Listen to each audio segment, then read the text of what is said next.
Magandang umaga, Pilipinas. Ngayon po ay araw ng Linggo, ika-24 ng Disyembre 2023. Mga kabarangay, mga kababayan, mga kapatid, mamaya pong hating gabi, ipagdiriwang ng sangkatauhan ang araw ng Pasko. Ito po ang Medianoche. Napakasaya po sapagkat ipinagdiriwang ng mga Pilipino ang araw ng Pasko. Alam po naman natin sa ating kultura na kahit anong hirap ay naidaraos rin o nairaraos din ang araw ng Pasko. Ngunit nakakalungkot din po sapagkat ayon sa balita, lalong maraming Pilipino ang naghihirap sa halip na gumanda ang kanilang buhay. Ayon sa balita ay lalong nadadagdagan ang bilang ng mga Pilipino na nahihirapan sa kanilang araw-araw na pamumuhay. At ito po ay nakakalungkot sapagkat alam po naman natin na ipinangako ito ng ating kasalukuyang Pangulo na si BBM na gagaan ang buhay ng mga Pilipino. Ngunit isang taon na po at kalahati ang panunungkulan ng kasalukuyang Pangulo, tila baga wala pa po tayo nakikita na positibong hakbang ng pamahalaan upang ang mga ipinangakong ito, halimbawa po dyan, konkreto, ay ang bigas dapat magkakahalaga na lamang ng 20 pesos ang isang kilo. Sa kasalukuyan po, pinakamurang bigas ngayon ay nasa 40 pa rin. At mayroon na rin pong 60, yung medyo yung maganda. Pero yung pinakamura, halagang 40 pesos. Sa isang pamilya po, lalo na kung walang regular na trabaho, ang padre de pamilya, talaga pong mahirapan ito. At hindi lamang po yung pagkain, bigas, lahat po ng serbisyo, mga basic services, alam po naman natin, ay tumataas din. Ngunit ang sweldo ay napakabagal tumaas. At ito nga, kung walang regular na trabaho ang isang padre de pamilya, ay talaga pong hindi maiwasan na makadama ng lalong mahigpit na kahirapan. At ayon din po sa balita, mga kabarangay, mga kababayan, mga kapatid, ang taong 2024 ay masigit lalo na mas mahirap para sa mga Pilipino. So ano po ang implikasyon nito? Ang kasalukuyang pamahalaan ng Pangulong BBM ay tila bigo sa mga pangako nito na maiangat ang kabuhayan ng majority Filipino people. At ang nakakalungkot po, mga kabarangay, mga kababayan, mga kapatid, habang naghihikahos ang sambayan ng Pilipino, itong pamahalaan ay tila baga abala sa politika bilang paghahanda sa susunod na presidential election sa 2028. Halimbawa po dyan yung ginagawa, maliwanag po, yung ginagawa ng lower house sa pamumuno ni Martin Romualdez na pinsan buo ng ating Pangulo na sa halip na pag-isipan, pag-usapan kung paano malunasan ang kahirapang ito at makagawa sila, makalikha ng mga batas na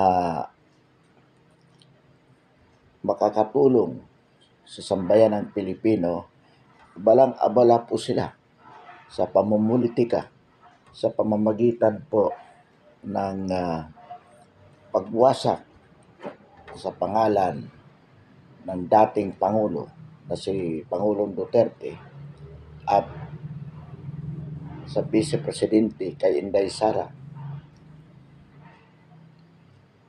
At ang Malacanang ay tila pinababayaan ang mga ganitong hakbang ng Kongreso ng lower house.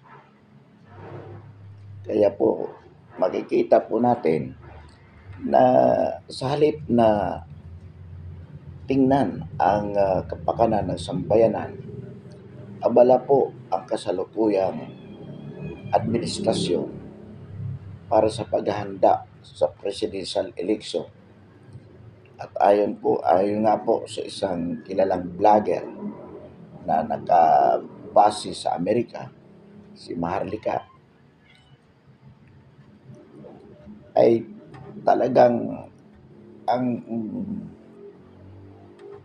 administrasyon ni PBBM ay nakatuon doon sa pagwasak kay Inday Sara upang masigurado na sa 2028 ang mananalong presidente ay si Martin Romualdez o kanilang manok. So ito po ang nakakalungkot dito, sapagkat sa halip na ituon ang atensyon ng pamahalaan para may angat ang kabuhayan ng mga Pinoy, ay politika po ang pinagkakabahalan ng ating administrasyon. Alam po natin na hindi mananalo bilang Pangulo si PBBM kung hindi po ito sinuportahan ng mga Duterte. Siya po ang pinili ng sambayanang Pilipino na maging Pangulo noong 2022 sa paniniwala po, mga kabarangay, mga kababayan, mga kapatid, na susundan po niya ang ginawa ng ating dating Pangulong Duterte, sapagkat sila nga po ay, kumbaga, siya ang naging manok ng mga Duterte, at bilang patunay po dyan, nagtandem si Sara at si PBBM. Ngunit 1 taon at kalahati na po, mga kabarangay, mga kababayan, tila lihis ang landas na tinahak itong kasalukuyang Pangulo sa halip na ipagpatuloy ang dating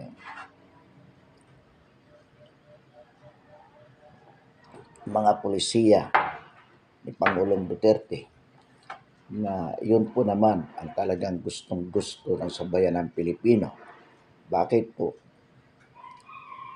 Sapagkat hanggang sa bumaba ang ating Pangulong Duterte, ay nanatili siyang popular sa sambayanang Pilipino, na ibig sabihin po, sinasang-ayunan ng mga Pilipino ang mga pulisiya na ipinatutupad ng dating Pangulo. At ito po ang inaasahan ng sambayanang Pilipino sa bagong Pangulo. Ngunit sabi nga po natin, tila salungat ang ipinatutupad ng kasalukuyang administrasyon. Halimbawa po dyan, mga kabarangay, mga kababayan, mga kapatid, itong policy po natin towards the CPP, NPA, and DF. Ang naging policy po dyan ng dating Pangulo Duterte ay wala pong peace talk. Ang naging paninindigan po ang dating Pangulo sa mga komunista, surrender, to die or to surrender. At sa paniniwala po natin, that is the best policy to be implemented towards the ending of the rebellion in the Philippines committed by CPP, NPA, and DF. Ngunit sa ngayon po, ano ang sinasabi ng kasalukuyang pamahalaan? Magkaroon ng peace talk with the rebels. Alam po naman natin, matagal na yan. Pero wala pong sinseridad ang mga rebelde para makipag-usap. Ginagamit lamang po nila ang pag-uusap na yan upang lalo silang lumakas. Dahil po sa panahon ng pag-uusap na yan, lalo silang nakakapag-consolidate. At marami po silang nagiging biktima na ating mga sundalo. Pangalawa po dyan, yung ginagawa ni Martin Romualdez. Ang sabi niya, nananawagan siya sa mga komunista na bumalik to go back to the fold of the law. Pero talibas po ang kanilang ginagawa. Lalo pong pinalalakas nila ang kilusang komunista sa ating bansa sa pamamagitan ng mga konkreto nilang hakbang. Ano po ang mga hakbang na ito? Una po, tinanggalan nila ng confidential funds ang Office of the Vice President at ang DepEd, na kung saan itong pundo na ito, confidential funds, ay magagamit ng ating pangalawang Pangulo upang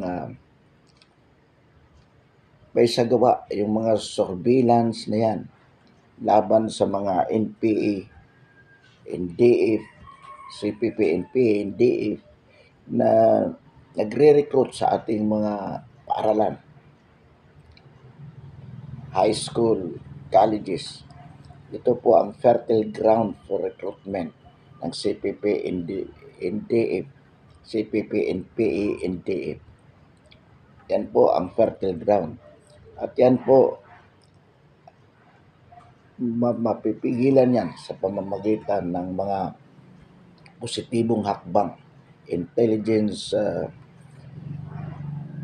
steps para mapigilan ang mga recruitment na yan.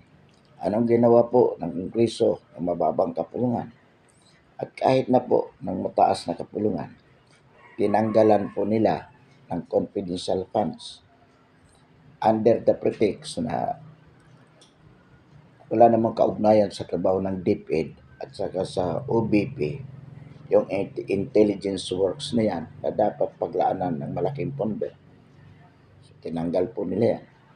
Pangalawa, itong suporta na aktibong suporta na ipinatutupad ng mababang kapulungan kay Franz Castro laban sa demanda nito kay Pangulong Duterte. So ano po ang implikasyon niyan? The lower house is solid supporting Franz Castro against the previous president. Alam naman po natin itong kaso na ito na isinampa ni Franz Castro ay popularidad lang yan para makuha ang atensyon ng sambayan ng Pilipino. Ngunit ano pong ginawa ng lower house? Nagkakaisa po sila na di umano dapat protektahan si Franz Castro bilang membro ng mababang kapulungan laban sa pananakot ng dating Pangulo. At mismong si Sandro Marcos, anak ni BBM, ang nagsabi nito. So, ano po ang layunin niyan? Ano ang implikasyon niyan? Sinusuportahan po nila ang kilusang komunista sa Pilipinas sapagkat si Franz Castro na dati na nating ipinanawagan na dapat tanggalin sa mababang kapulungan sapagkat ito ay talagang hayagan na sumusuporta sa CPP, NPA, NDA. Hindi po tinatanggal yan ng mababang kapulungan. Bagkus ang kanila pong ginawa, suportahan ito laban sa di umano pananakot ng dating Pangulo kay Franz Castro. Nakilala po na hindi lamang supporter, talagang ito po ay membro ng CPP, NPA, NDA. At isa pa po dyan, itong tanggalan ng prangkisa ang SMNI dahil di umano ito ay nagpalabas ng masamang balita o maling balita na mayroong travel fund na 1.5 bilyon si Martin Romualdez. At dahil dito, dapat tanggalan ng prangkisa ang SMNI.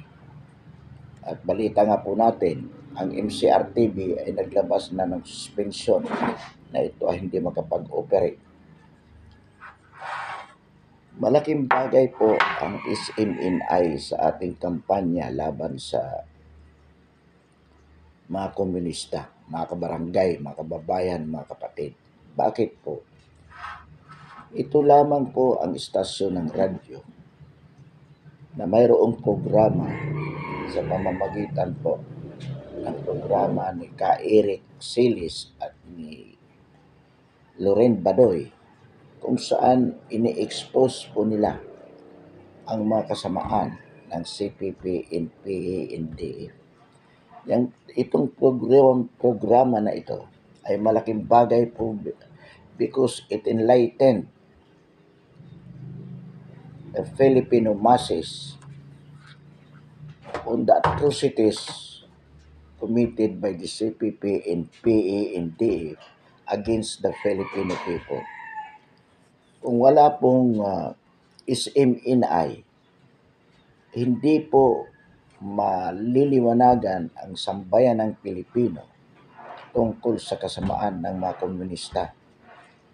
Ngunit sa halip na patatagin ang SMNI bilang konkretong programa ng pamahalaan, actually hindi po ito programa ng pamahalaan because this is a private radio station ng Kingdom of God ni Pastor Kibuloy. Hindi po ito estasyon ng pamahalaan. Nevertheless, ito pong SMNI as their advocacy ay talagang nag-i-expose ng kasamaan laban sa mga komunista. At dapat ito po ay tangkilikin ng pamahalaan, suportahan. Kung ang administrasyong ito is committed, sincere in its campaign against the CPP, NPA, NDA, alam po naman natin mga kabarangay, mga kababayan, mga kapatid, na isa po sa pinakamalaking hindrance sa pag-unlad ng bansang Pilipinas ay ito pong mga rebels, itong rebellion sa ating bansa. Malaki pong pera ang inookol natin dyan at marami pong nagbubuhis ng buhay, lalo na po sa bahagi ng ating kasundaluhan at kapulisan. Simple lang po yan kung tutusin. Kung talagang mayroong political will ang pamahalaan, madali pong tapusin yan. Ngunit, sa halip na magkaisa ang ating pamahalaan, magkaisa ang mga opisyalis ng ating pamahalaan para malipol itong CPP, NPA, NDA by their own actuations, contrary to what they say, sinusuportahan nila ang CPP, NPA, NDA. Bakit po? Sapagkat itong mga corrupt na politicians, marami pong pakinabang dyan sa mga CPP, NPA, NDA. Nagagamit po nila itong private army. Unang-una po dyan, nagagamit lang private armies during election time. Bibigay sila ng malaking halaga upang magamit nila bilang mga terroristic o bilang isang terroristic organization na siguraduhin na sila ang mananalo lalo na sa mga malalayong lugar. Yun po talaga ang isang dahilan dyan. Pangalawa, itong mga corrupt politicians, kung meron po silang ipalilikida na kanilang kalaban sa politika, napakadali pong gawin yan ng mga NPA element. Kaya pinoprotektahan din po ng mga politiko ang CPP, NPA, NDF for their own personal interest.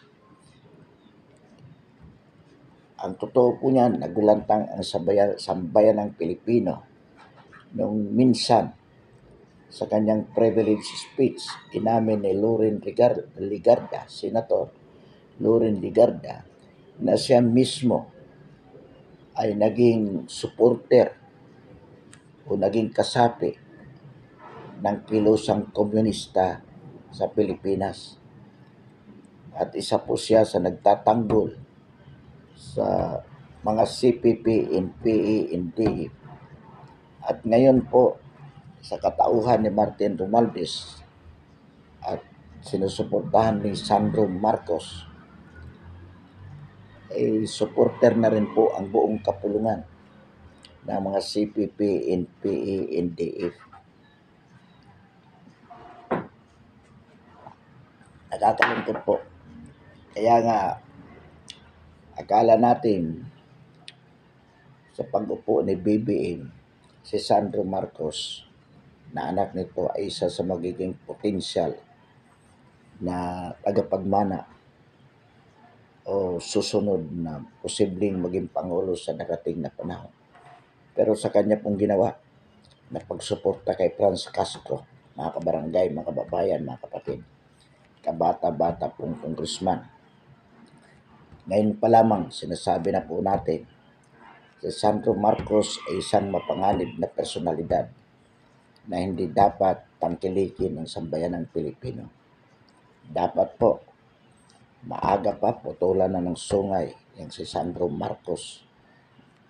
Actually, ang pinaghahandaan din ng Malacanang sa pamamagitan ng kanyang ina na si Lisa Araneta Marcos.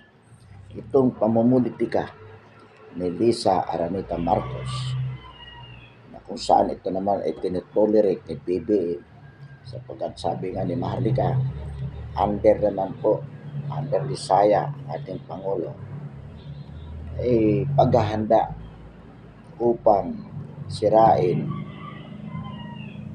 ang paghahanda para sa susunod na darating na panahon, si Sandro ang maging Pangulo by 2034 or perhaps 2040. Ano po ang hakbang na kanilang ginagawa bilang paghahanda para yan ay matupad, sirain si Inday Sara, ang sa gayon sa 2028 hindi maging Pangulo si Inday Sara, sa halip si Martin Romualdez, o kung hindi man si Martin Romualdez, their best alternative is Rapi Tulfo. Kaya sabi nga ni Maharlika, at ito naman ay medyo kapanipaniwala. Bakit po nasabi natin kapanipaniwala? Sapagkat may mga hakbang din si Rapi Tulfo na unti-unting kumakalaban sa mga Duterte. Kumbaga, katulad po isa po sa mga masikasig na senador na indirectly kinalaban tong confidential funds ni Inday Sara o na para sa DepEd at OPP ay si Rapi Tulfo. Katunayan po during the budget hearing tungkol po dyan, marami pong binanggit si Rapi Tulfo na di umano kasamaan na nagaganap sa loob ng DepEd at siya di umano ay naroroon para bantayan ang mga maling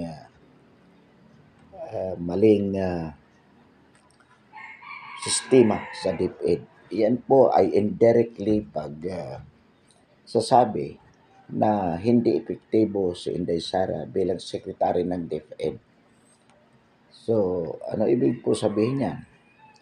Kung makalaban si Rapi Tulfo kay Inday Sara. At yan naman po ay bago pa mag-eleksyon ng 2022, mismo itong si Rapi Tulfo ay kumalaban din kay Pangulong Duterte sa pagsasabi ng kanyang mga supporters ay kasinlaki ng boto ni PRRD. Kaya hindi siya, kumbaga, komportable siyang bumitaw kay Pangulong Duterte. So, yun po ay mga pahiwatig na talagang pinaghahandaan din ni Rapi Tulfo. Maasa siya na pwede siyang maging alternative kay Martin Romualdez sa 2028. Or pwede sila magtandem. Romualdez for President, Tulfo for Vice President. At kung mangyayari yan, 2034, maasa sila na si Tulfo. Sa susunod po nating mga pag-usap, mga barangay, mga kababayan, mga kapatid, pag-uusapan po natin kung bakit hindi dapat si Rapi Tulfo o hindi dapat si Martin Romualdez ang maging pangulo, mga susunod na pangulo sa ating bansa. Sapagkat bagamat ang mga taong ito ay nagpapakita ng kunwari tapat na paglilingkod sa masang Pilipino, pero ang totoo po niya ay talagang ang nasa kanilang utak ay personal na interest at gagawin nila ang lahat sukdang maghirap ang mga Pinoy. May sulong lamang ang kanilang personal na interest. Kaya dapat po maging bukas ang pananaw ng sambayan ng Pilipino tungkol po sa nangyayaring ito, tungkol sa politika ng ating bansa. Sapagkat kung hahayaan po natin na magpatuloy ang ganitong mga kalokohan, kawawang-kawawa po ang ating bansa. Alam po natin, marami pong mga vloggers dyan na patuloy ang suporta sa administrasyon. Maaring ang iba ay umaasa pa rin na maisasagawa ng ating Pangulo ang kanyang mga pangako. Umaari naman yung iba dyan sapagkat nabayaran, pikit matang sumusuporta pa rin sa kasalukuyang administrasyon. Sa ating bahagi po, sinuportahan po natin for the first time si BBM noong 2022. Bakit first time? Sapagkat sa mga nakaraang political endeavor nito, hindi po tayo sumuporta sa mga Marcos sapagkat isa po tayo sa mga anti-Marcos noong nakaraang panahon during the martial law. Pero nitong 2022 election, naniwala po tayo na si BBM among the presidential aspirants ang magpapatuloy sa sinimulan ng dating Pangulong Duterte. Ito yun po ang talagang number one reason kung bakit maraming sumuporta kay BBM. Ngunit simula pa lang at 1 taon at kalahati na ang nakakalipas, ang nakikita po natin dito ay hindi pagsunod sa daan na tinahak ng dating Pangulong Duterte, bagkus kontra po, kasalungat. At ito po ang nagbibigay ng nakakadismaya. Ito po ay nakakadismaya sa maraming Pilipino. Lalo na po sa nakikita natin mga hakbang sa kasalukuyan ng mga politika na kung saan, ng mga politiko na kung saan sa halip na mag-concentrate kung paano maiaahon sa kahirapan ang sambayan ng Pilipino, masigit lalong pinagkukulan ang paghanda sa kanilang mga personal na ambisyon. Katulad nga po dyan, maliwanag na ngayon pa lang, mayroon ng mga pagkilos. Ang sabi nga dito ni Maharlika, meron pong Tulfo, Romualdez at Marcos conspiracy para sa kanilang paghanda sa 2028 presidential election. Mga kabarangay, mga kababayan, mga kapatid, pansamantala po, atin pong tapusin yung ating talakayan ngayong umaga. Muli, maligayang Pasko at manigong bagong taon.